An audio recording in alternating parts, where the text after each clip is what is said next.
بسم اللہ الرحمن الرحیم۔ حضرت حسن کو زہر کس نے دیا؟ حضور صلی اللہ علیہ وسلم اپنے نواسے حضرت حسن رضی اللہ عنہ سے بہت زیادہ محبت کرتے تھے، یہاں تک کہ جس دن حضرت حسن رضی اللہ تعالی عنہ کی پیدائش ہوئی تو ہمارے حضور صلی اللہ علیہ وسلم بہت خوش ہوئے اور جلدی سے حضرت فاطمہ رضی اللہ عنہا کے گھر پہنچے اور حضرت حسن رضی اللہ عنہ کو گود میں لیتے ہوئے ان کا نام حسن رکھا۔ حضور صلی اللہ علیہ وسلم نے ایک بار حضرت حسن رضی اللہ عنہ کے لیے دعا مانگتے ہوئے کہا کہ اے اللہ، میں اپنے بیٹے حسن سے محبت کرتا ہوں، اس لیے آپ بھی حسن سے محبت فرمائیے، اور جو بھی حسن سے محبت کرے آپ اس سے بھی محبت فرمائیے۔ حضور صلی اللہ علیہ وسلم نے کئی بار صحابہ کرام کے سامنے یہ بات فرمائی کہ اے لوگو، میرا یہ بچہ حسن سردار ہے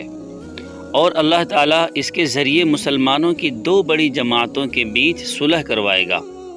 اور انہیں بہت بڑی لڑائی سے بچائے گا۔ اس لیے حضرت حسن و حسین سے صحابہ کرام بھی بہت زیادہ محبت کرتے تھے اور ان کا ہر طرح سے خیال رکھتے تھے۔ جب حضرت عمر رضی اللہ تعالی عنہ کی حکومت کا زمانہ آیا تو ایک بار بہت سارا مال غنیمت حضرت عمر رضی اللہ عنہ کے پاس لایا گیا، تو انہوں نے بڑے بڑے صحابہ کرام کو جتنا مال بانٹا اتنا ہی حضرت حسن و حسین کو دیا۔ حضرت عمر رضی اللہ تعالی عنہ نے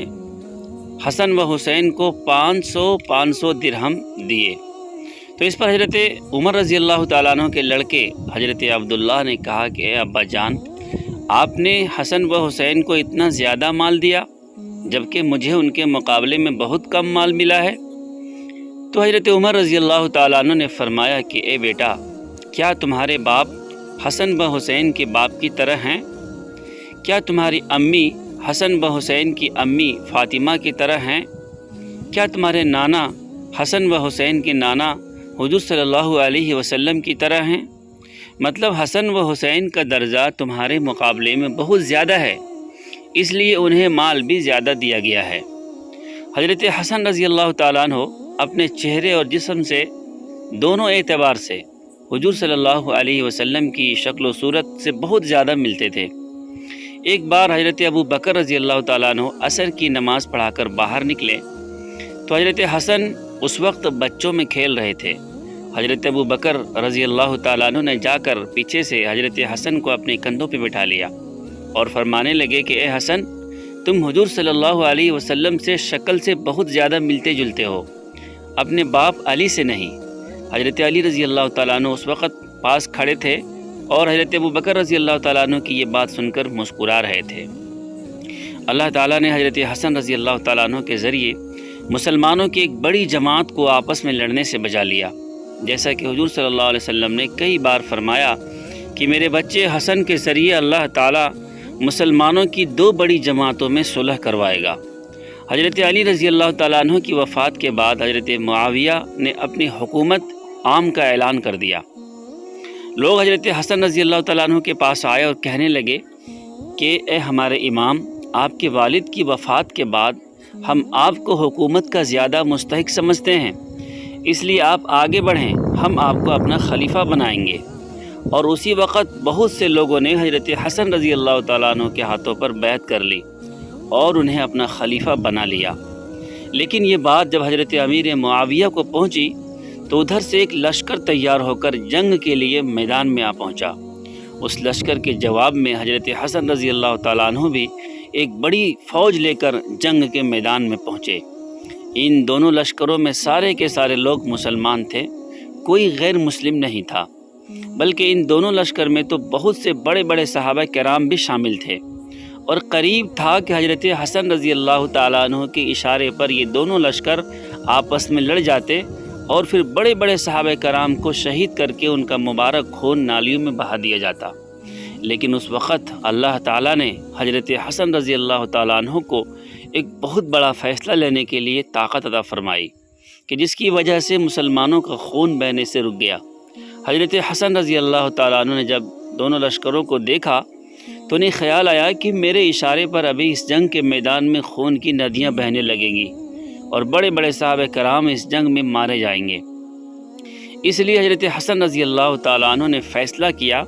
کہ میں اپنی حکومت کو چھوڑ کر حضرت امیر معاویہ کو ہی اپنا خلیفہ تسلیم کر لیتا ہوں اور مسلمانوں کو ایک دوسرے کا خون بہانے سے بچا لیتا ہوں۔ قریب تھا کہ یہ دونوں لشکر آپس میں لڑ جاتے،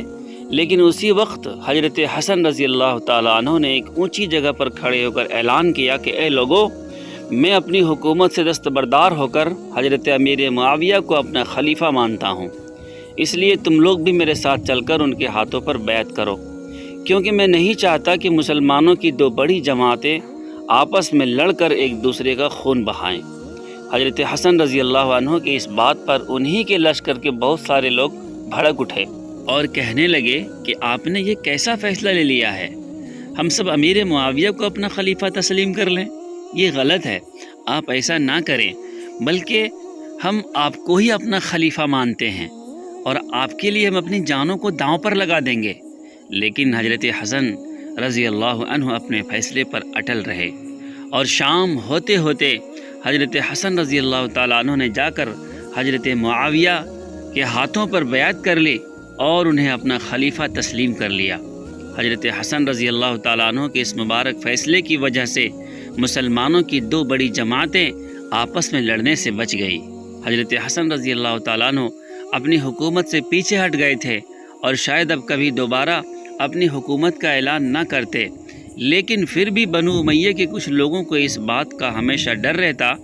کہ کہیں کسی دن حضرت حسن اٹھ کر اپنی حکومت کا اعلان نہ کر دیں تو مسلمانوں کی ایک بڑی تعداد ان کے پیچھے چل پڑیں گی اور ہماری حکومت پھر سے خطرے میں آ جائیں گی۔ اسی لیے ان لوگوں نے سازش کر کے حضرت حسن رضی اللہ عنہ کو کئی بار زہر دے کر مارنے کی کوشش کی، لیکن ہر بار کسی نہ کسی بہانے سے حضرت حسن رضی اللہ تعالیٰ عنہ کو اس زہر سے شفا مل جاتی۔ لیکن آخر میں ان لوگوں نے حضرت حسن رضی اللہ تعالیٰ عنہ کو اتنا تیز زہر دیا کہ پھر وہ خود کو سنبھال نہ سکے۔ وہ زہر اتنا تیز تھا کہ اس کی وجہ سے حضرت حسن رضی اللہ تعالیٰ عنہ کی آنتیں کٹنے لگی اور خون گرنے لگا۔ یہ دیکھ کر حضرت حسن رضی اللہ تعالیٰ عنہ بھی سمجھ گئے کہ اب آخرت کا سفر قریب آ چکا ہے، تو وہ بھی شہید ہونے کے لیے تیار ہو گئے اور زبان پر اللہ کا ذکر جاری ہو گیا۔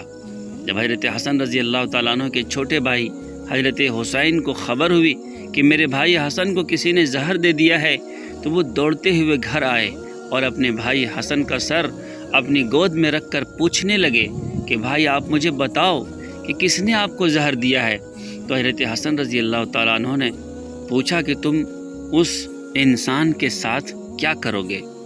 تو حضرت حسین نے جواب دیا کہ میں اسے قتل کروں گا۔ اس پر حضرت حسن نے فرمایا کہ اے حسین، اگر مجھے زہر دینے والا انسان وہی ہے کہ جس کے بارے میں میرا خیال ہے، تو پھر میں اللہ کے پاس جا کر اس انسان سے اپنا بدلہ لے لوں گا،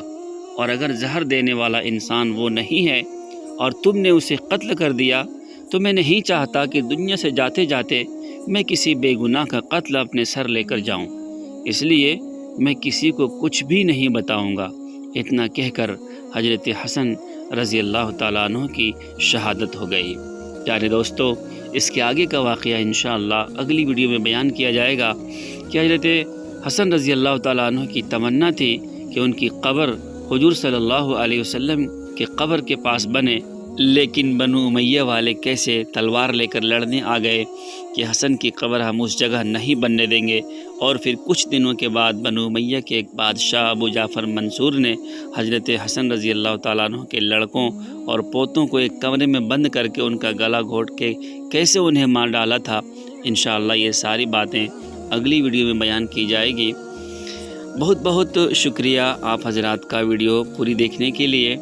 آخری میں ایک گزارش ہے، ہر ویڈیو کی طرح اگر آپ کو یہ ویڈیو پسند آئی ہو تو آپ ایک لائک کر دیں اور کمنٹ کر دیں، اور